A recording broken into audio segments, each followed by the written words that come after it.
Do you know who I am? I'm Johnny. I'm Pops. Yeah, I'm dressed up and I'm pretending to be Moses. How about that? So today, at the beginning here, we're going to look at some things with Moses.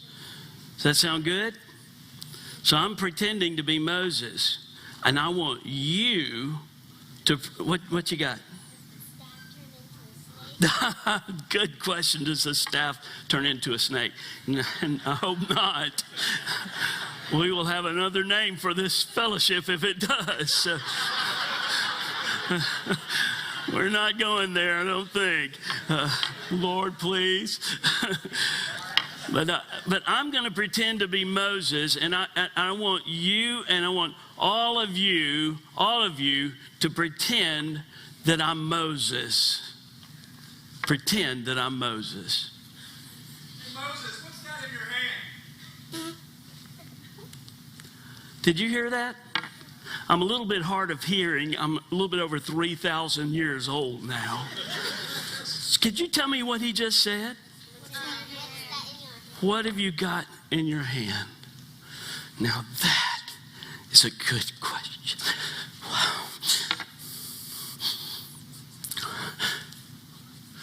We sang a song earlier, "This is my story, this is my song." This rod is my story. It's my story. You see, I was a shepherd for 40 years out in the wilderness. By the way, just for a little bit of levity to get me back on track a little bit, you know that G.W. Bush, the former president, bumped into Moses in the airport one time. And he walked up to him and said, "Hey, are you Moses?" And Moses didn't answer. He said, "Hey, are you Moses?" And he tapped him on the shoulder. "Are you Moses?" And he said, "Why aren't you talking to me?" And Moses finally turned around and said, "Last time I talked to a bush, I was 40 years in the wilderness." But Moses I had 40 years of being a shepherd. Now, there's a lot of time that passes in those 40 years. You're by yourself and you're sitting by the fire and you kind of look at your staff and you just start carving on it. And on the shepherd staff, on Moses' staff, he would carve different things, highlights in his life. What was Moses' story? Well, my story as Moses was that I was born at a very young age, and to a Hebrew mom, and that mom had to put me in a basket on water because at that time many children were losing their lives to the Pharaoh. And so she put me out in that water, and then a princess came along and found me as a little baby and took me to the house of Pharaoh. And y'all, I was raised as a prince in Pharaoh's court. How about that? I was a prince, a royal prince. And everything was going pretty well for me, not so much for the Hebrew people. And one day, I saw an Egyptian beating up a Hebrew man, one of my people, and I couldn't take it. You see, my heart, I believe, is like God's heart. He's there for those that are the broken, that are downcast, the underdog. And when I saw that, I ran over there and I tried to stop him, but I ended up taking that man's life. And I tried to hide it, buried him in the sand. But you know what happened? The next day, I saw some Hebrew children, men, fighting themselves. And I walked up to them and I said, "Hey, cool it, you guys." And they said, "What? Are you going to kill us like you killed the Egyptian?" And then I knew my story was out. Other people knew. And so I got scared. And so, in the question to me, I'm going to read to you from some things that I wrote. You know that I wrote the Bible, right? The first 5 books. I wrote the first 5 books. And so I'm going to tell you a little bit of my story from the Bible. But those, in fact, let me pull out my 3,000-year-old reading glasses. Yeah, here's what happened. They said, "Are you planning on killing us?" Here's the question. They said, "Who made you a teacher and a judge over us?" That was the first question. Who made you a teacher and a judge over us? I want to tell you, that question haunted me for a long time. But when I was, what I ended up doing is I ran from Egypt. I ran into Midian.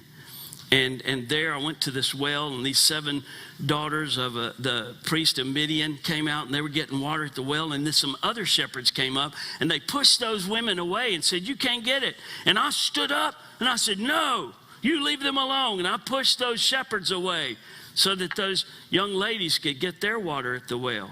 Well, they went back home and told their dad, and their dad told them to come invite me for supper. And y'all, you know what ended up happening?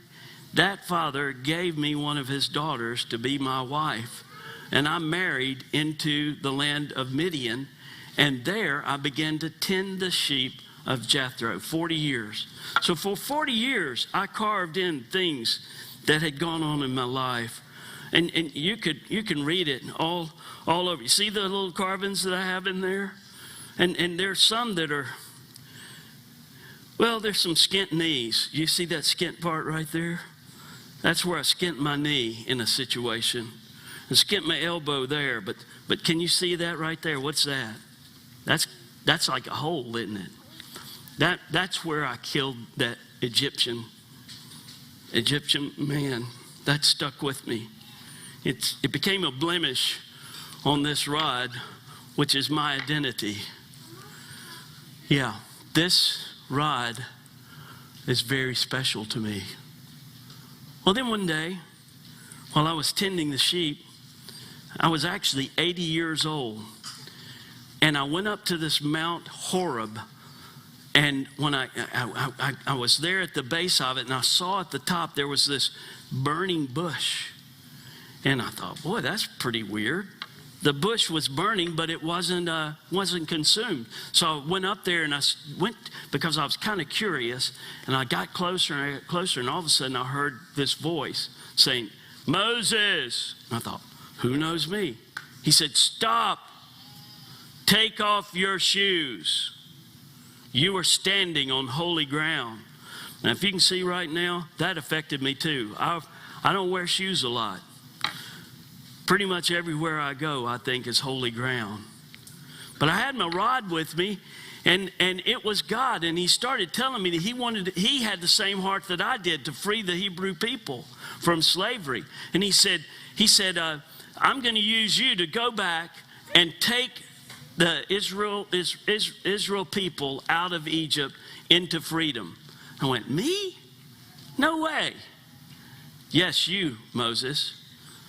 You see, as I had been sitting for those 40 years, I kept looking at this hole and thinking, a prince no longer.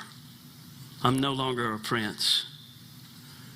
And so I didn't feel too good about myself. You know, there's other things on this that I don't feel good about. Some pains and hurts. Has anybody ever hurt you? Have they? Has anybody said things to you that hurt you? Yeah? Raise your hand if somebody said things that hurt you. Sometimes it goes down deep into us, right? And in a sense, we carve that into our identity. And though we may reject it, sometimes we allow those words to have an impact on us. And maybe sometimes it's just feelings. Anybody ever felt lonely? Anybody felt lonely, alone? You know, that becomes a part of our identity as we think about it more and more. And that was where I was. But here's what God said. I said, "God, who am I to be able to do this?" And he said, "Moses, what have you got in your hand?" And I went, "Well, it's my rod." And he said, "Throw it down." I don't think it's going to become a snake. So I took my rod and I threw it on the ground. And as soon as I did, y'all, that thing became a snake. oh, and I had to get out of there. I was scared. And from a distance, I heard God say, come back and pick that up by the tail. And so I came back a lot slower than I left. I came back up there because, you know, if you're going to try to catch a snake, and you have to be a professional to do this, kids, do not try to catch a snake. But those that are professionals, I'm scared to even do this. They don't grab it by the tail. They sneak up behind that thing and grab it right behind the ears, and they pick it up. Well, pretend they have ears. So God told me to pick that thing up by the tail, and y'all, when I did, it changed back into a rod. But this is not any rod. Because, y'all, it used to be my rod. It was my identity. That, yes, it's a stick. And it used to be my stick. But when I threw it down, it became a snake, and I picked it up. It wasn't just a rod, it became the rod. The rod of God. But y'all, that wasn't the only transformation. Y'all just watched a video of a caterpillar turning into a butterfly. There are many points of transformations in our lives. And for me, as Moses, this was a significant transformation because my rod became the rod of God. But this man became the man of God. And with this rod, the rod of God, this man of God was able to lead the Hebrew children out of Egypt into freedom. And so many things we'll talk about later, I've used this rod for. And I just speak Jesus over you as I do this right now. Jesus over everybody in here. Jesus over everybody in here. My identity became set in God himself. Now I'm going to tell you, in September, we're going to have kids camp in here. And we're going to be looking at the names of God. And I'm going to be slipping back in here as Moses, pretending to be Moses. And we'll talk some more about the names of God. Okay? Debbie?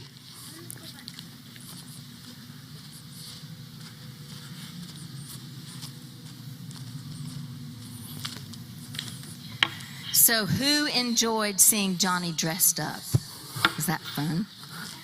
So, and you think when kids camp starts, you would like to see Moses, the pretend Moses, come back sometimes and teach you about the commandments and all kinds